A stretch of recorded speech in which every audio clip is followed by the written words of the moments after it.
તમામ વડીલોને મારા નમસ્કાર. જોઈએ આજના મુખ્ય સમાચાર. ગુજરાત ઉપરનું લો પ્રેશર દરિયામાં જઈને પ્રચંડ વાવાઝોડામાં ફેરવાયું હતું, પરંતુ તે સૌરાષ્ટ્રના દરિયાકાંઠાથી દૂર જતું રહ્યું છે. આજે પણ તે વાવાઝોડા તરીકે સક્રિય હતું અને આવતીકાલે તે ડિપ્રેશનમાં ફેરવાઈને દરિયામાં જ નબળું પડશે. પરંતુ ગુજરાત પરનો ખતરો ટળ્યો ત્યાં દેશની ઉત્તરે શક્તિશાળી વેસ્ટર્ન ડિસ્ટર્બન્સ સર્જાયું છે, જેની અસર રૂપે ગુજરાત સિવાય દેશના લગભગ તમામ રાજ્યોમાં ભારે વરસાદનું એલર્ટ જારી કરાયું છે. હળવદમાં પાછોતરા વરસાદથી ખેતરમાં પાણી ભરાતા મગફળી કપાસના ઊભા પાકને વ્યાપક નુકસાન થયું છે. ખેડૂતોએ તાત્કાલિક નુકસાનીનો સર્વે હાથ ધરી વળતર ચૂકવવા માંગ કરી છે. સુપ્રસિદ્ધ યાત્રાધામ સાળંગપુર ધામ શ્રી કષ્ટભંજનદેવ હનુમાનજી મંદિર ખાતે શરદ પૂનમ નિમિત્તે દાદાનો દિવ્ય અને ભવ્ય શણગાર કરવામાં આવ્યો હતો, જેના દર્શન માટે મોટી સંખ્યામાં ભક્તો ઉમટી પડ્યા હતા. અમરેલી જિલ્લાના ગ્રામીણ વિસ્તારોમાં પરપ્રાંતીય મજૂરોના વધતા વસવાટ સાથે હત્યા, ચોરી અને લૂંટ જેવી ગંભીર ગુનાખોરીની ઘટનાઓ પણ વધી રહી છે, જેમાં ખેત મજૂરો સંડોવાયેલા હોવાનું સામે આવ્યું છે. આવી પરિસ્થિતિ વચ્ચે સાવરકુંડલા તાલુકાના જીરા ગામની શિક્ષિત મહિલા સરપંચ દક્ષાબેન ચોડવાડિયાએ પોલીસના સહયોગથી પરપ્રાંતીય મજૂરોના પરિવાર સાથેના રજિસ્ટ્રેશનની નવતર પહેલ કરીને ગુનાખોરી અટકાવવા માટે એક ઉમદા પગલું ભર્યું છે. જામનગર શહેરમાં ગઈકાલે પોલીસે એક રહેણાંક મકાનમાંથી ઇંગ્લિશ દારૂ અને બિયરનો જથ્થો પકડ્યો છે. ઉપરાંત એક સ્કૂટરમાં પણ ઇંગ્લિશ દારૂની હેરાફેરી પકડી પાડી છે. જામનગર મહાનગરપાલિકાની એસ્ટેટ શાખાની ટીમ દિવાળીના તહેવારોને લઈને સક્રિય બની છે અને જુદી જુદી 3 ટીમો બનાવી શહેરના મુખ્ય રોડ પર મહાનગરપાલિકાની જગ્યામાં મંજૂરી લીધા વગર લગાવી દેવાયેલા 2025થી વધુ જાહેરાતના બોર્ડ, કિયોસ્ક દૂર કરવાની કાર્યવાહી હાથ ધરી લેવામાં આવી છે. ખૂબ જ મહત્વના સમાચાર સામે આવ્યા છે. પંચમહાલના ગોધરા તાલુકાના કેવડિયા ગામમાં મંગળવારે એક અત્યંત કરુણ ઘટના બની છે. પરીક્ષા આપીને પરત ફરી રહેલા 2 કિશોરના પાણી ભરેલા ચેકડેમમાં ડૂબી જવાથી મોત નીપજ્યા. ગીરના જંગલમાં સિંહોનું 4 માસનું વેકેશન પૂરું થયું છે અને પ્રવાસીઓ માટે આજથી જંગલ સફારીનો પ્રારંભ કરવામાં આવ્યો છે. ચોમાસું અને વન્યપ્રાણીઓના પ્રજનનકાળને કારણે છેલ્લા 4 મહિનાથી બંધ રહેલી જંગલ સફારી ફરી શરૂ થતાં પ્રકૃતિ પ્રેમીઓમાં ખુશીનો માહોલ છવાયો છે. મધ્યપ્રદેશ રાજસ્થાનમાં કપ સિરપથી બાળકોના મોત બાદ ગુજરાત સરકાર પણ જાગી 500થી વધુ સ્થળે તપાસ હાથ ધરવામાં આવી. જૂનાગઢના પવિત્ર ગિરનાર પર્વત પર આવેલા ગોરખનાથ શિખરના મંદિરમાં તોડફોડ મામલે ગુજરાતના મુખ્યમંત્રી ભૂપેન્દ્ર પટેલે તાત્કાલિક જૂનાગઢ કલેક્ટરને ફોન કરીને સત્વરે કાર્યવાહી કરવા સૂચના આપી હતી. આ સાથે જોડાયેલા ઉત્તર પ્રદેશના મુખ્યમંત્રી યોગી આદિત્યનાથે પણ આરોપીઓને પકડવા માટે તાકીદે કાર્યવાહી કરવા જણાવ્યું હતું. દર્શક મિત્રો, આગળના સમાચાર પહેલા એક વિનંતી છે. જો હજી તમે અમારી ચેનલ વિશ્વદર્શન સબસ્ક્રાઇબ નથી કરી તો કરી લેવા નમ્ર વિનંતી છે.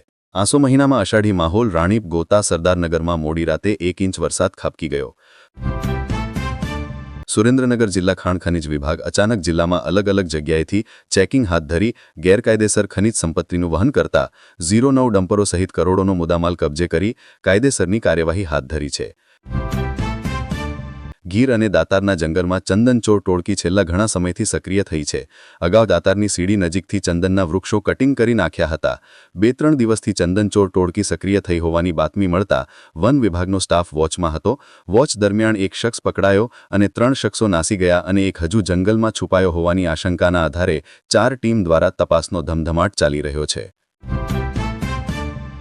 ગોંડલમાં ભોજરાજપરા મારવાડી મિલ વિસ્તારમાં રહેતા અને ચોરડી દરવાજા પાસે મેડિકલ સ્ટોર ધરાવતા એક ફાર્માસિસ્ટની સાથે શેરબજારમાં મોટી રકમ કમાવા અને મોટો નફો કમાવાની લાલચ આપી એક યુવતીએ જુદા જુદા સમયે નાણાં રોકાણ કરાવીને 1 કરોડની છેતરપિંડી કરતા મામલો સાયબર ક્રાઇમ પોલીસમાં પહોંચ્યો છે. અમેરિકાની કંપનીના નામે હીરા દુબઈ, હોંગકોંગ, બેંકોક મંગાવી 6 વેપારીઓ સાથે રૂપ 4.81 કરોડનું ફ્રોડ. રેપનેટ વેબસાઇટ ઉપર હીરા વેચવા મૂકનારા સાથે ઠગાઈ. હીરા મળી ગયા બાદ પેમેન્ટ નહીં કરતા તપાસમાં છેતરપિંડી થયાની જાણ થઈ. રાયબરેલીમાં ટોળાએ દલિત યુવકની હત્યા કરી. પોલીસ ઘટના સ્થળે પહોંચી છતાં બચાવી ન શકી. વિદેશ મંત્રીનું મોટું નિવેદન સામે આવ્યું છે. કહ્યું, ભારત જ્યારે નબળો દેશ હતો ત્યારે પણ કોઈની સામે ઝૂક્યું નથી, તો આજના સમયમાં તો તેનું ઝૂકવાનું કે ડરવાનો સવાલ જ ઊભો થતો નથી. યુએનમાં ભારતના સ્થાયી પ્રતિનિધિ પર્વથનેની હરીશે જણાવ્યું કે પાકિસ્તાન માત્ર ખોટું બોલીને આખા વિશ્વનું ધ્યાન ગેરમાર્ગે દોરી રહ્યું છે.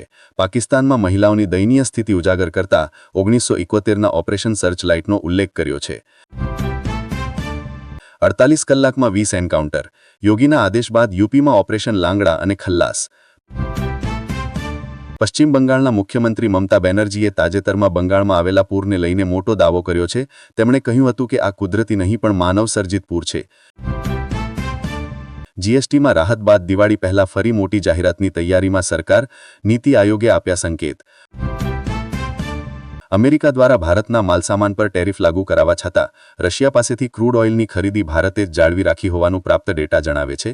જો કે રશિયા ખાતેથી ક્રૂડ ઓઇલની ભારતની આયાત ઘટી રહી હોવાનું પણ જોવા મળી રહ્યું છે. 5Gના ક્રેઝથી સ્માર્ટફોનમાં હિસ્સો 87% સુધી પહોંચ્યો. દેશમાં 30 કરોડથી વધુ લોકોમાં હજુ પણ 2G અને 3G ફોનનો ઉપયોગ, 4Gમાં અપગ્રેડેશન ધીમું. શિક્ષણ વિભાગ દ્વારા રાજ્યની પ્રાથમિક અને માધ્યમિક શાળાઓમાં 21 દિવસનું લાંબુ દિવાળી વેકેશન જાહેર કરવામાં આવ્યું છે. આજના સમાચાર અહીં પૂરા થાય છે. વડીલો, તમે ડેલી સમાચાર સાંભળવા માંગતા હોય તો અમારી ચેનલ વિશ્વદર્શનને લાઇક કરો, શેર કરો અને સબસ્ક્રાઇબ જરૂર કરજો. મળીએ કાલે નવા સમાચાર સાથે. જય જવાન, જય કિસાન. ધન્યવાદ.